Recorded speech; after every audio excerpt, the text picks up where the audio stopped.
मौजूदा college librarian का server structure क्या है? लाइब्रेरियन के लिए जो कॉलेजेस के अंदर 4 टायर प्रमोशन फार्मूला है वो क्या है और कैसे काम करता है? हालिया पंजाब के अंदर पंजाब पब्लिक सर्विस कमीशन के थ्रू सेलेक्ट होने वाले पंजाब के तमाम कॉलेजेस के अंदर जो लाइब्रेरियन हैं उनकी प्रमोशन कब होगी, कितनी तादाद में होगी और कौन कौन से अफराद जो हैं वो 17 से 18, 18 से 19 और 19 से 20 में जाएंगे।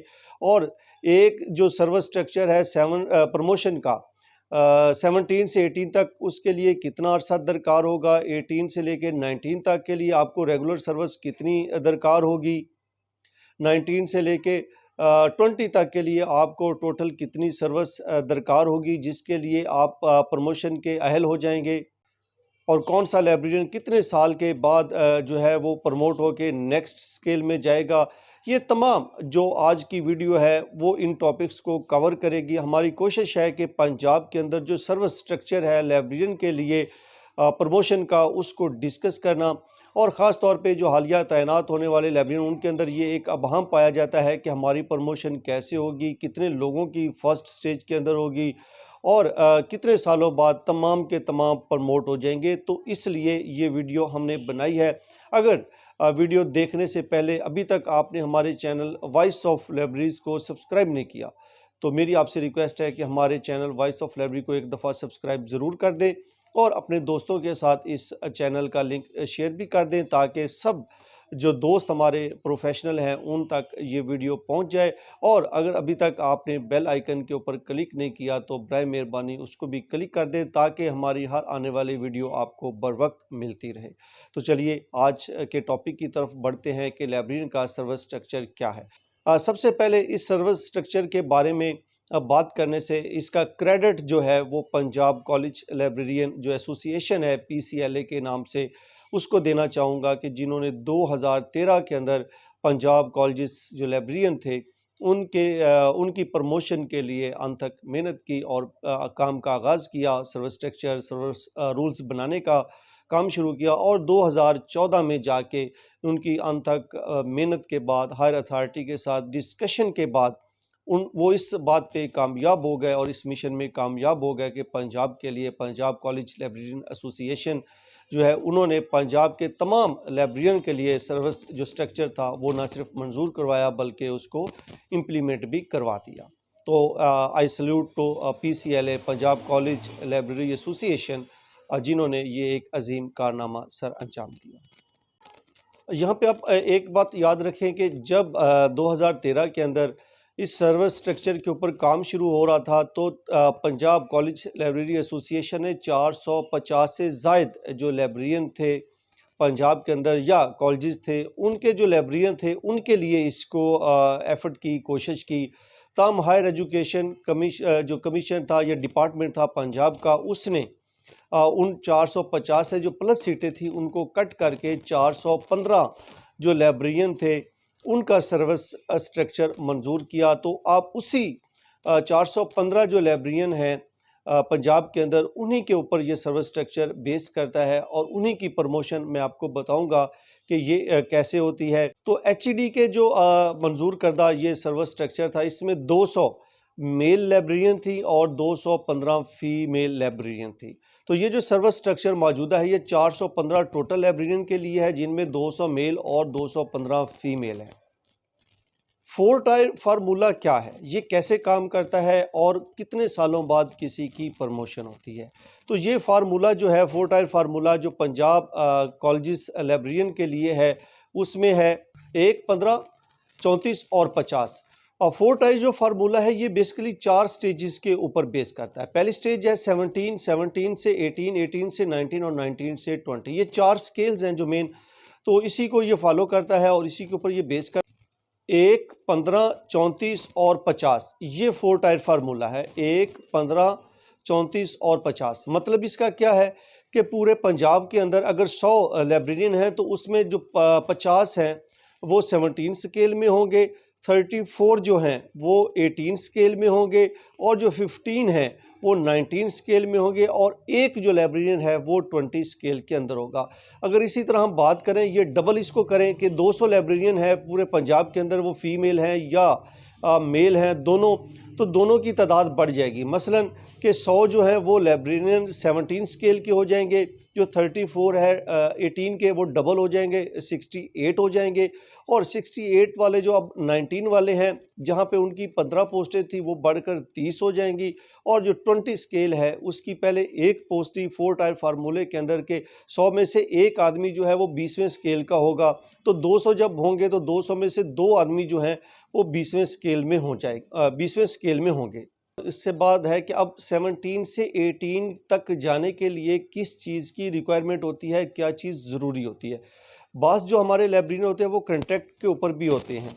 जब कॉन्ट्रैक्ट की सर्विस जो है वो कभी भी प्रमोशन के ज़मरे में नहीं आती। उसके लिए जब आप प्रमोशन में जाते हैं तो आपकी रेगुलर सर्विस होना इंतहाई ज़रूरी है।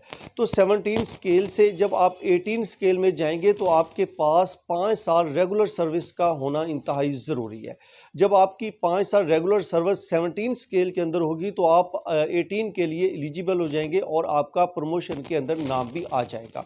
इसी तरह जब हम बात करते हैं कि 18 स्केल से 19 में जाने के लिए कितनी सर्विस दरकार होगी, तो आपको 19 स्केल में जाने के लिए 18 स्केल की कम से कम 7 साल सर्विस दरकार है। यानी कि अगर आप 18 स्केल के अंदर BPS 18 में 7 साल से सर्विस दे रहे हैं और 7 साल कंप्लीट होने के बाद आप एलिजिबल हो जाएंगे और प्रमोशन आपकी हो जाएगी। आप मेरिट लिस्ट में, प्रमोशन वाली मेरिट लिस्ट में आ जाएंगे जब आपकी 7 साल सर्विस हो जाएगी। यहाँ पे एक और बात मैं बताता जाऊँ कि जब आपकी 17 स्केल से लेके आप 17 स्केल में, आप 18 में नहीं गए, आपकी प्रमोशन जो है वो नहीं हुई और आपकी सर्विस जो है वो 17 स्केल में 12 साल की हो गई है, तो फिर आप 12 साल सर्विस रखते हुए एक्सपीरियंस आपका पूरा है तो आप भी 19 के लिए एलिजिबल होते हैं, चाहे आपकी प्रमोशन 18 में हुई है या नहीं हुई। 18 से 19 में जाने के लिए 7 साल चाहिए और 17 से 19 में जाने के लिए आपको 12 साल सर्विस चाहिए। अब आते हैं कि BPS जो 19 है, 19 से 20 में जाने के लिए आपको रेगुलर सर्विस कितनी करनी चाहिए। 19 से 20 में जाने के लिए BPS 19 के अंदर रेगुलर सर्विस जो है उसका 5 साल होना ज़रूरी है। 5 साल अगर आपकी सर्विस कंप्लीट है तो आप एलिजिबल हैं या प्रमोशन के लिए आप अहल हैं 20वें स्केल की। अगर पूरे पंजाब के अंदर जो BPS हमारा 20 है उसकी टोटल 2 सीटें हैं, 200 लाइब्रेरियन में से 2 जो सीटें हैं वो स्केल 20 की हैं। तो जिन अफराद के या जो लाइब्रेरियन 19 स्केल में 5 साल सर्विस पूरी कर लेंगे वो प्रमोशन के लिए एलिजिबल हो जाएंगे 20 स्केल में। उस सूरत के अंदर उनकी प्रमोशन होगी जब कोई सीट एक खाली होगी। अगर एक खाली नहीं है सीट तो फिर वो किसी सूरत भी जो है वो 20 स्केल में नहीं जाएंगे। इसी तरह अगर आप 17 स्केल में हैं, थ्रू आउट आपकी प्रमोशन नहीं हुई, कहीं पे भी नहीं हुई और आपका टोटल 17 साल एक्सपीरियंस बनता है 17 स्केल का रेगुलर जॉब्स के ऊपर, तो फिर भी आप 20 स्केल के ऊपर एलिजिबल हैं और आप डायरेक्ट जो कोटा की सीट आएगी उसके लिए आप अप्लाई करेंगे और आप 20 स्केल के लिए सिलेक्ट हो सकते हैं उसके अंदर जाके, जब आपके पास 17 साल का एक्सपीरियंस हो 17 स्केल के अंदर। अब आते हैं कि ये प्रमोशन होगी कैसे। ये तो आपकी सर्विस का हमने बताया कि सर्विस इतनी हो तो इस स्केल के लिए आप आगे अगले स्केल के लिए प्रमोट हो जाते हैं। तो अब यहाँ पे ये सवाल है या दूसरा जो इस वीडियो का हिस्सा है वो ये है कि अब आप कितने लोगों की प्रमोशन होगी और किन शराइत के ऊपर होगी, किन किन सीटों के ऊपर होगी। तो यहाँ पे मैं आपको बताता जाऊँ कि पंजाब के अंदर अगर 100 सीटें और 17 स्केल की 50 सीटें हैं, 50 सीटें जो हैं वो 17 स्केल की हैं, तो जब आगे वो प्रमोट होंगे, प्रमोट होने के बाद 5 साल उनका जो है उनको रेगुलर सर्विस करते हुए 5 साल का अर्सा मुकम्मल हो चुका है। अब वो 18 के लिए एलिजिबल हैं। एलिजिबल होंगे तो कितने लोग जो हैं वो 18 में जाएंगे। 18 में जैसे मैंने शुरू में फार्मूले के अंदर बताया कि अगर 100 है तो 100 के अंदर 34 जो हैं वो 18 स्केल की पूरे पंजाब के अंदर सीटें 18वें स्केल की मौजूद हैं। अब यहाँ पे देखना ये होगा कि 18 स्केल के अंदर कितने लोग जो हैं वो मौजूद हैं और कितनी सीटें खाली पड़ी हैं। फ़र्ज़ करें यहाँ पे हम एक अंदाज़ा लगाते हैं कि पंजाब के अंदर 34 सीट्स हैं 18 स्केल की। तो 18 स्केल के अंदर टोटल उसके ऊपर काम कर रहे हैं, या 18 स्केल के 8 बंदे हैं, या 10 लोग हैं, या 15 हैं, या 20 हैं, जितने भी हैं। फ़र्ज़ करते हैं हम जी 10 लोग हैं। 10 लोग 34 में से आप वो काम कर रहे हैं रेगुलर, वहाँ पे 18 के अंदर उनकी सीटें मौजूद हैं। तो अब बाकी जो बचेंगी वो 24 बच जाती। तो 24 वाले जो 17 स्केल के अंदर मौजूद है वो प्रमोट होके 18 में चले जाएंगे जब उनके 5 साल सर्विस के पूरे हो जाएंगे। तो ये जो एक ख्याल है कि तकरीबन तमाम पंजाब के अंदर जितने भी लाइब्रेरियन हुए वो 5 साल बाद 18 में चले जाएंगे, तो ये नहीं है। असल में ये है कि 18 स्केल की जितनी भी टोटल हमारे पंजाब के अंदर 200 लाइब्रेरियन की 64 सीटें हैं, 64 18 स्केल की हैं, और उनमें से जितने लाइब्रेरियन मौजूद हैं, फ़र्ज़ करिए अब हम 200 का ही फार्मूला लेते हैं कि 200 के अंदर 64 18 स्केल के लाइब्रेरियन जो हैं वो प्रमोशन की सीटें मौजूद हैं। अब क्या होगा इसके अंदर कि फ़र्ज़ करते हैं हम जी 18 लोग उसके अंदर मौजूद हैं, तो बाकी बच जाती हैं 50 जो सीटें हैं इनके अंदर प्रमोशन होनी है। और इसमें से अब क्या करेंगे, पंजाब के अंदर भी कुछ जो 50 सीटें हैं उसका कोई कोटे की सीट के ऊपर भी वो चली जाएंगी। 50 में से हम ले लेते हैं 20% कोटा जो मखसूस है, या 25 मखसूस है। इन दोनों में से अगर उसकी एवरेज निकालें, अगर 20 ही हम लेते हैं, तो 50 में से अगर 20 की एवरेज निकालें, फॉर एग्जांपल हम उसमें से 10 स्किप कर देते हैं कि 10 कोटे में चली जाए। जब 10 कोटे में चली जाए तो बाकी जो 40 बचेंगी, 40 जितने भी लाइब्रेरियन हैं पंजाब पब्लिक सर्विस कमीशन की, जिन्होंने जो सीआरटी के अंदर जो अभी तैनात हुए हैं पंजाब के अंदर, वो 40 नंबर तक जितने भी लाइब्रेरियन हैं पीपीएससी की जो मेरिट लिस्ट है उसके ऊपर, तो 40 डायरेक्ट जो है वो 5 साल बाद प्रमोट होके वो 18 में चले जाएंगे। और जो अब 10 सीटें बचेंगी कोटे वाले, वो अनाउंस होंगी। याद रखिएगा कि जो प्रमोशन वाली सीट होती है वो कभी भी अनाउंस नहीं होती, वो डायरेक्ट महकमे की तरफ से आप जो मेरिट के ऊपर होता है वो प्रमोट होके आगे निकल जाता है, अगले स्केल के ऊपर चला जाता है। जो कोटे की सीट होती है वो एडवर्टाइज होती है। तो 5 साल बाद क्या होगा कि वो जो कोटे की सीटें निकली थी, 10 हमने निकाली हैं 50 में से, तो 50 वो एडवर्टाइज होंगी पंजाब पब्लिक सर्विस कमीशन के थ्रू। तो उसमें से अप्लाई कोई भी कर सकता है जिसका 17 स्केल के अंदर 5 साल का एक्सपीरियंस होगा, वो 18 के लिए इस डायरेक्ट कोटे के ऊपर अप्लाई कर देगा। अगर उसके ऊपर वो अगर आ जाता है, सिलेक्ट हो जाता है, तो वो भी डायरेक्ट 18 के अंदर पंजाब के कॉलेजेस के अंदर आ जाएगा।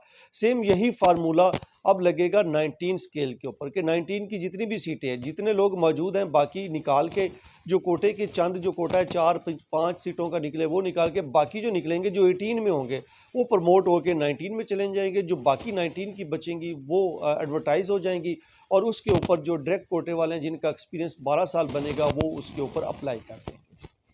और इसी तरह 20 का भी सेम यही फार्मूला है कि जितनी भी सीट होंगी वो एक्सपीरियंस वाले जो लोग हैं, प्रमोशन में अगर चली जाए तो प्रमोट हो जाएंगे। जिनका 17 साल एक्सपीरियंस बनेगा वो प्रमोट होकर 20 में चले जाएंगे। और अगर वो कोटे की कोई सीट है तो वो अनाउंस हो जाएगी, जिसमें कोई भी जिसका बतौर लाइब्रेरियन 17 स्केल के अंदर 17 ईयर्स एक्सपीरियंस होगा तो वो एलिजिबल हो जाएगा 20 स्केल के लिए।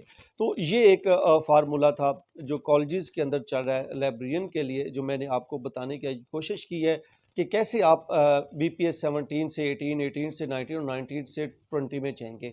और ये भी मैंने कोशिश की कि कितने लोग अब जो 17 में हैं वो डायरेक्ट जो है वो 18 में प्रमोट होंगे 5 साल के बाद। तो ये एक ख्याल जो जहन में था कि शायद सारे लोग प्रमोट हो जाएंगे, तो ऐसा नहीं है।